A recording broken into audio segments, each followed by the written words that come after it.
D'abord, je voulais vous prévenir d'une chose, c'est que d'après le programme, vous devez vous attendre à ce que je vous parle de mutation dans l'entreprise et prévention des risques sociaux. Non, manque de chance, je ne vais pas du tout vous parler de ça. En fait, ça résulte un peu d'un bug dans la préparation du programme. Il y avait ce sujet qui était prévu, quelqu'un qui devait le traiter, mais pas moi, et puis on a joué un peu un jeu de taquin avec les différents organisateurs. Donc j'ai cette étiquette. C'est pas de ça que je vais vous parler. Ceci étant, ce dont je vais vous parler, ça s'applique aussi dans le cas des mutations des entreprises et des questions sociales qui se posent.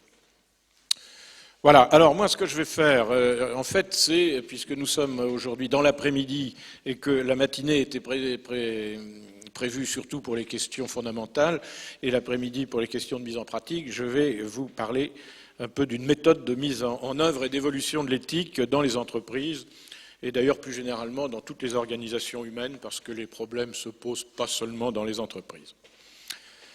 Alors, un petit mot sur la philosophie du cercle d'éthique des affaires, dont je reparlerai tout à l'heure en fin de mon intervention. Nous prétendons nous situer sur tout le chemin de l'éthique, c'est-à-dire depuis les valeurs fondamentales jusqu'à la mise en pratique de l'éthique quotidienne. Donc, je vais un petit peu vous parler du fondamental, mais je vais quand même beaucoup plus insister, puisque cet après-midi, c'est la pratique. Je vais insister sur une méthodologie que nous avons mise au point. Alors, les fondamentaux, ce sont des valeurs. Alors, c'est ici, voilà. Ce sont des valeurs. Donc, nous partons de très haut, puisque nous avons défini ce que nous appelons des valeurs clés de voûte, qui sont de deux ordres en ce qui nous concerne. Les droits de l'homme, ça va de soi, et le respect du patrimoine planétaire. Alors, ça mérite une explication. Les droits de l'homme, je crois que tout le monde en parle, et tout le monde a l'habitude de dire l'éthique, c'est avant tout le respect des droits de l'homme. Eh bien, moi, je vous dis, ça ne suffit pas. Je dis que les droits de l'homme, c'est bien, mais à la limite, même si nous envisagions la fin de l'humanité, donc il y aurait à la limite plus de droits de l'homme, on serait en fin de parcours des droits de l'homme, eh bien, l'éthique, elle existerait quand même, parce qu'il n'y a pas que l'homme qui existe, il y a aussi notre patrimoine physique, vivant, culturel, et ça fait partie des valeurs fondamentales. Je ne détaillerai pas plus. Et puis, à partir de ces valeurs fondamentales, nous avons des valeurs morales, donc, qui ont été citées presque toutes d'ailleurs aujourd'hui dans les différentes interventions. Bon, j'en ai cité ici quelques-unes. L'exemplarité qui nous paraît assez fondamentale, l'intégrité, le courage, le respect, la sincérité, la loyauté, la confiance. On peut ajouter l'honnêteté, on peut en ajouter bien d'autres. Peu importe l'énumération, il y a donc ces valeurs morales. Mais à partir de là, quand je vous ai parlé des valeurs, vous allez me dire, oui, très bien, mais on est quand même très loin de la pratique. Donc nous, à partir de ces fondamentaux, nous souhaitons définir une méthodologie de mise en pratique, d'analyse et de contrôle du comportement éthique dans les organisations. Pour ça, nous avons essayé de nous approcher du pragmatisme en définissant 4, alors j'ai mis un 4 en gros, vous verrez pourquoi tout à l'heure, 4 valeurs pragmatiques qui sont l'humanisme, la qualité, l'éco-efficience et l'esthétique. Et en face de chacune de ces valeurs, nous avons mis, Michel Joras est le responsable de cet étiquetage, si je puis dire, nous avons mis une étiquette. L'humanisme, c'est ce que nous considérons être bien, la qualité, c'est ce que nous considérons être bon, l'éco-efficience, c'est ce que nous considérons être bénéfique, ça va vers le bien, et l'esthétique, c'est le beau. Alors l'esthétique a déjà été citée tout à l'heure, et je crois que c'est important, il ne faut pas l'oublier, donc c'est pour ça que j'appuie en disant c'est important, ne l'oublions pas. Et ces 4 valeurs, nous pensons que quand on agit, on doit toujours les garder en tête, et on doit toujours les garder en tête en se posant la question, c'est pour ça que je dis qu'il y a une attitude de questionnement qui est importante. Il faut toujours remettre en question, est-ce que j'agis bien en fonction de ces 4 grandes valeurs pragmatiques? Et par ailleurs, je l'ai mis ici parce que je ne savais pas très bien où le caser dans le PowerPoint, il y a également une recherche du vrai. Est-ce qu'on se conduit d'une façon vraie par rapport à ces valeurs pragmatiques? 4 valeurs pragmatiques, donc, qui sont la base de notre méthodologie. 5 domaines d'activité de l'éthique. Vous voyez que là, on commence vraiment à rentrer dans le concret. Alors, ce n'est pas forcément très original quand je vous dis qu'il y a pour nous 5 domaines qui permettent d'apprécier les comportements éthiques dans les organisations. Il y a le respect de la personne humaine, ça paraît évident, il faut le rappeler, mais enfin c'est un domaine, c'est peut-être le plus important, disons-le. tout cas il est très important. La sauvegarde de l'environnement, des ressources et des milieux naturels, ça va de soi. La prise en compte des valeurs culturelles et intellectuelles, on a parfois un petit peu tendance à l'oublier, mais quand on parle en particulier de relations internationales, on s'aperçoit que c'est quand même assez fondamental. Les questions autour de l'argent, on en a parlé, la corruption, mais enfin il n'y a pas que la corruption, il y a les rémunérations, il y a la redistribution, le un tiers de Sarkozy, tout ça, ça fait partie des questions autour de l'argent.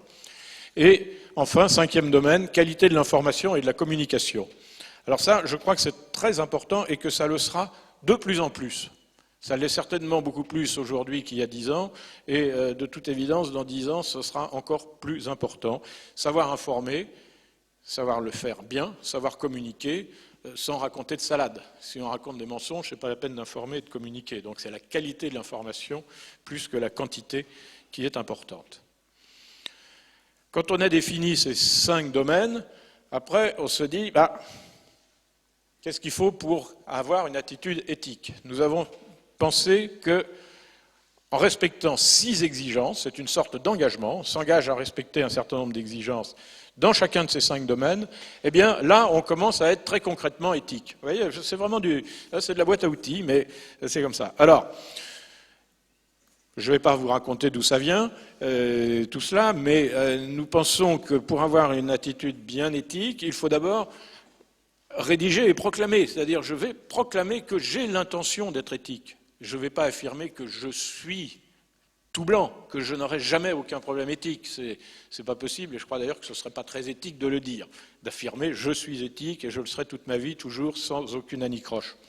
Mais le fait d'affirmer qu'on a vraiment cette intention et qu'on se proclame ayant des intentions éthiques dans ce domaine de l'éthique, c'est indispensable.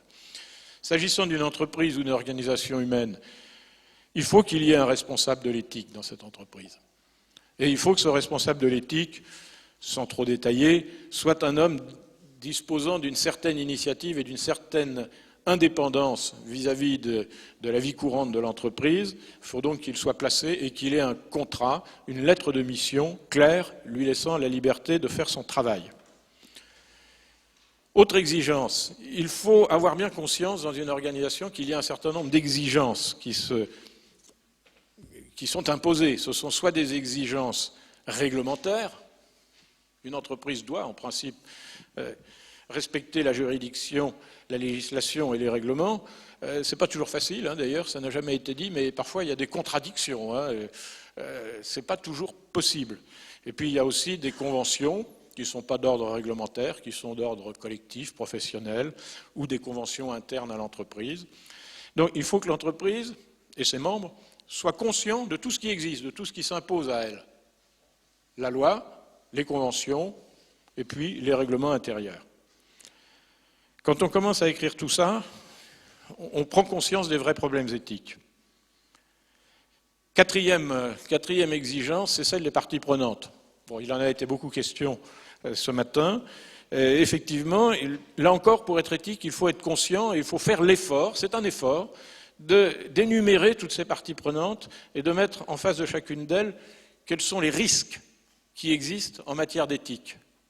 Vis-à-vis d'un fournisseur, par exemple, on a parlé tout à l'heure du travail des enfants, ça peut être la corruption, vis-à-vis des collectivités territoriales, par exemple, il peut y avoir des trafics d'influence, tout ça. C'est une sorte de cartographie, nous avons appelé ça la cartographie des parties prenantes et des risques associés.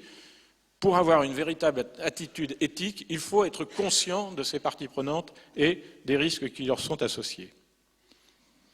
6e exigence, 5e, pardon, effectivement, 5e. Merci, monsieur Joras.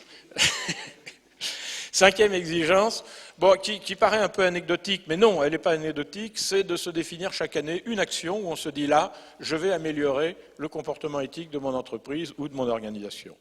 Pourquoi? Parce que c'est un objectif concret. Là, on n'est pas dans les choses fumeuses. On dit, voilà, alors je pense à un exemple, peut-être pas forcément le bon, mais enfin, comme moi-même, j'appartiens, en vrai dire, je n'appartiens plus à des entreprises, mais à la sphère publique. Il y a, dans certaines administrations, un progrès éthique pragmatique qui est tout simplement de dire on va répondre à 90% des coups de téléphone ou des demandes téléphoniques qui nous arrivent avant que ça ait sonné 5 fois, par exemple. Bon, c'est un truc très chiffrable, hein, mais effectivement, quand on passe de 50%, voire moins, de réponses après 10 sonneries, et quand on passe de ça vers 80% après 5 coups de sonnerie, on a fait un certain progrès. Alors ce n'est pas seulement un progrès éthique, mais quand même, c'est le respect de l'usager. Sixième et dernière exigence, un rapport éthique sur, d'une façon générale, le comportement éthique dans l'entreprise, mais en particulier sur cette action ciblée annuelle. Donc, vous voyez, quatre valeurs pragmatiques, 5 domaines de l'éthique et 6 exigences. Alors, au cercle d'éthique des affaires, ce 4, 5, 6, nous considérons que, enfin, nous l'avons appelé le concept qualéthique. On l'a nommé comme ça. C'est déposé, c'est un terme qui est protégé, qui appartient au cercle d'éthique, et qui est un peu le fondement de toute notre réflexion. Donc, vous voyez, on part d'en haut, des valeurs. Alors, les grandes valeurs fondamentales ne sont pas dans la qualéthique, elles sont sous-jacentes, bien sûr, mais depuis les valeurs, on arrive à des choses très pratiques.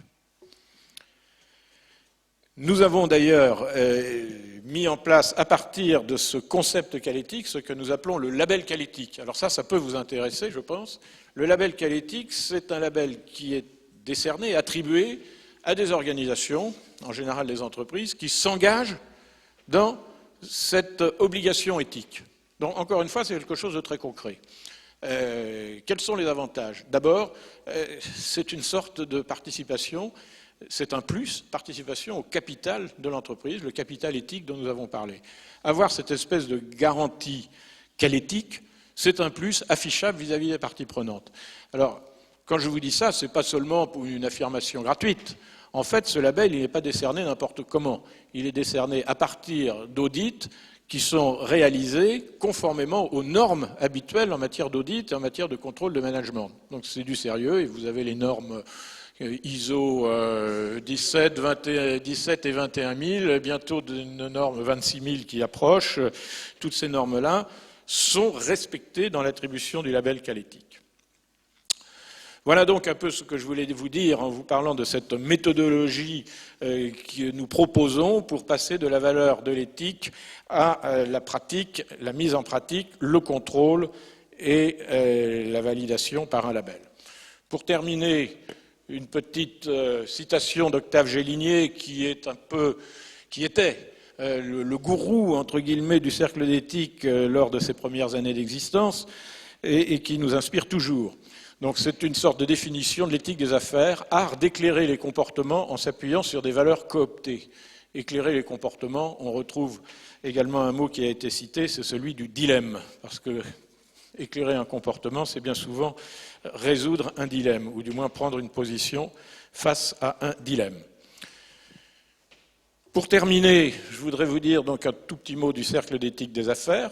C'est une association qui existe depuis une quinzaine d'années, qui réunit des entreprises.